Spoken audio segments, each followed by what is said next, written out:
Assalamualaikum warahmatullahi wabarakatuh. Halo teman-teman, perkenalkan nama saya Muhammad Faizul Fikar dengan NIM 241080404076. Saya mahasiswa dari Prodi Akuntansi Syariah Fakultas Ekonomi dan Bisnis Islam UIN Sunan Kalijaga Yogyakarta. Video ini dibuat untuk memenuhi mata kuliah Matematika, Ekonomi, dan Bisnis. Penerapan diferensial fungsi sederhana. Langsung saja tanpa basa-basi kita masuk ke videonya. Nah, kalian semua mungkin bertanya-tanya, apa maksud perbedaan dalam kehidupan nyata? Jawabannya perbedaan dari penerapan diferensial fungsi sederhana. Jawabannya banyak sekali. Dengan diferensial kita dapat menghitung perubahan, mengoptimalkan keuntungan, hingga menganalisis efisiensi. Jadi langsung saja kita mulai pembahasannya. Yang pertama, apa itu diferensial fungsi sederhana? Pertama-tama mari kita pahami apa itu diferensial fungsi sederhana. Diferensial atau turunan adalah alat matematika yang digunakan untuk mengukur perubahan. Jika kita punya fungsi Y sama dengan F dalam kurung X, maka turunan atau diferensialnya dy per dx, dan dy per dx menunjukkan bagaimana Y berubah ke arah X. Dalam konteks ekonomi dan bisnis, X seringkali mewakili variabel input seperti jumlah barang yang akan diproduksi, sedangkan Y mewakili variabel output seperti biaya produksi, pendapatan, atau keuntungannya. Contoh sederhana, jika total biaya produksi adalah, misalnya total biaya produksinya C dalam kurung X-nya sama dengan 5X per 2 tambah 10X, maka turunan atau diferensialnya menunjukkan bagaimana biaya berubah setiap kali kita menambah jumlah barang yang diproduksi. Langsung ke penerapan diferensial fungsi sederhana dalam ekonomi dan bisnis. Yang pertama ada biaya marginal atau marginal cost. Dalam perekonomian, salah satu penerapan perbedaan yang paling umum adalah penghitungan biaya marginal. Biaya marginal menunjukkan biaya tambahan untuk memproduksi suatu unit barang tambahan. Jika fungsi biaya total adalah dilambangkan dengan C dalam kurung X, maka biaya marginal adalah turunan fungsi tersebut. Contoh, misalkan ini nih, biaya produksi suatu perusahaan diberikan oleh fungsi C dalam kurung X-nya sama dengan 3X per 2 tambah 5X tambah 20. Untuk mengetahui biaya marginal, kita turunkan fungsi tersebut menjadi C atas dalam kurung X sama dengan 6X ditambah 5. Artinya, biaya tambahan untuk memproduksi unit ke X adalah 6X ditambah 5. Jika kita ingin tahu biaya marginal saat memproduksi 10 barang, yaitu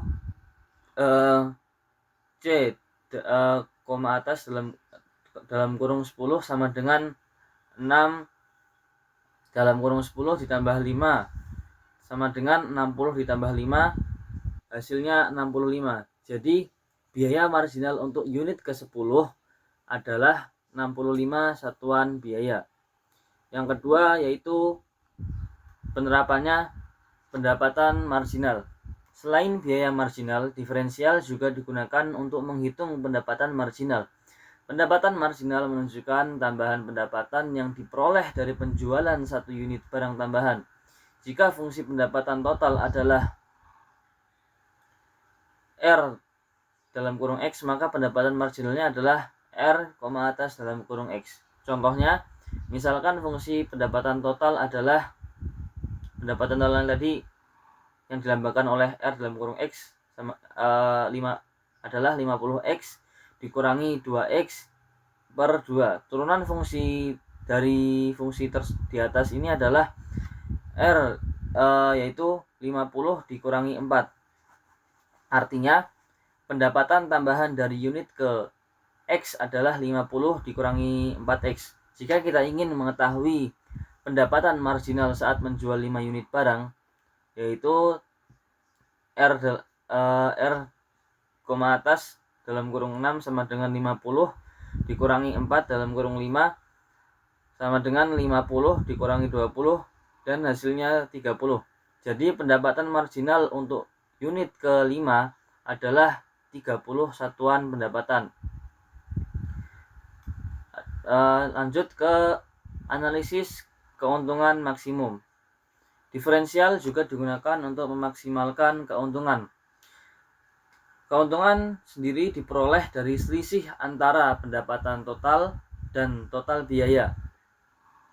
Pendapatan total dilambangkan dengan R dalam kurung X dan total biaya dilambangkan dengan C dalam kurung X. Untuk memaksimalkan keuntungan, kita perlu mencari turunan fungsi keuntungan P dalam kurung X, fungsi keuntungan yang dilambangkan oleh P dalam kurung X, dan menyamakan dengan 0. Contoh, misalkan pendapatan totalnya yang dilambangkan oleh R dalam kurung X-nya yaitu 100X dikurangi X per 2. Dan biaya totalnya yang dilambangkan oleh C dalam kurung X yaitu 20X ditambah 50. Cara mencari keuntungan yaitu P dalam kurung X sama dengan R dalam kurung X dikurangi C dalam kurung X. R tadi dalam kurung X adalah pendapatan total dan C dalam kurung X-nya adalah biaya total.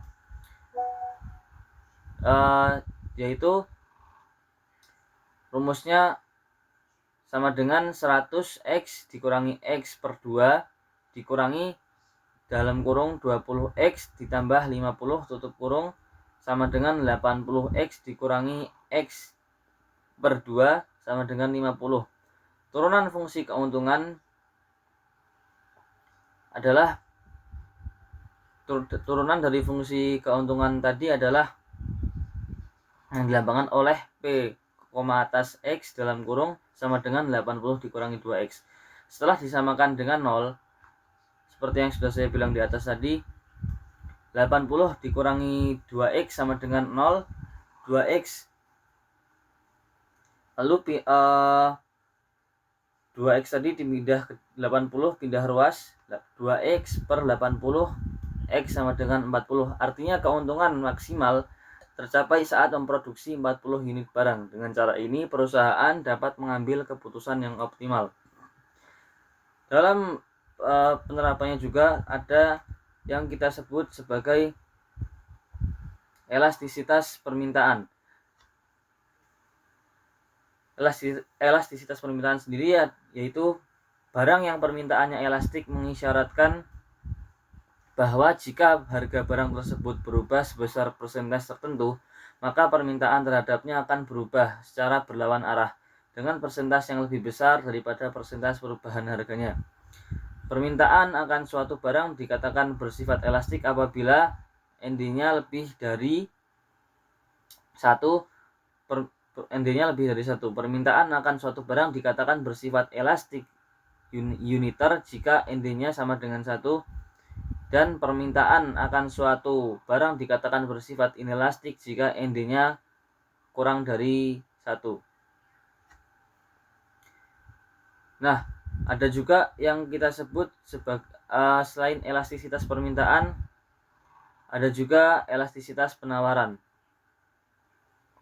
Di elastisitas penawaran sendiri penjelasannya, pengertiannya, elastisitas penawaran ialah suatu koefisien yang menjelaskan besarnya perubahan jumlah barang yang ditawarkan akibat adanya perubahan harga.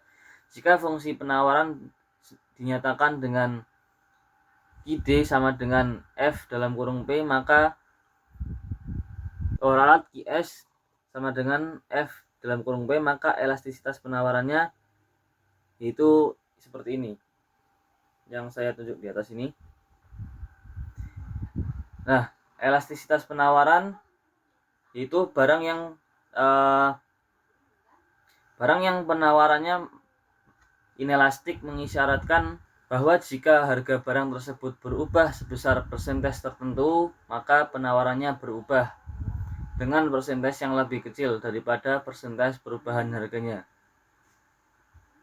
Nah, Itu tadi penjelasan singkat tentang penerapan diferensial fungsi sederhana dalam kehidupan dalam praktiknya. Jadi kesimpulannya, kita telah mempelajari bagaimana diferensial fungsi sederhana diterapkan dalam matematika, ekonomi, dan bisnis. Beberapa penerapan utamanya tadi yaitu saya rangkum. Yang pertama, menghitung biaya marginal. Yang kedua, menghitung pendapatan marginal. Yang ketiga, analisis keuntungan maksimum. Dan juga ada tambahan elastisitas penerimaan dan elastisitas penawaran. Elastisitas permintaan dan elastisitas penawaran. Dengan menggunakan diferensial, kita dapat membuat analisis yang lebih akurat untuk mengambil keputusan yang tepat. Nah, itu mungkin sekian dari saya. Mohon maaf jika banyak kurangnya. Saya juga masih belajar. Sekian dari saya. Wassalamualaikum warahmatullahi wabarakatuh.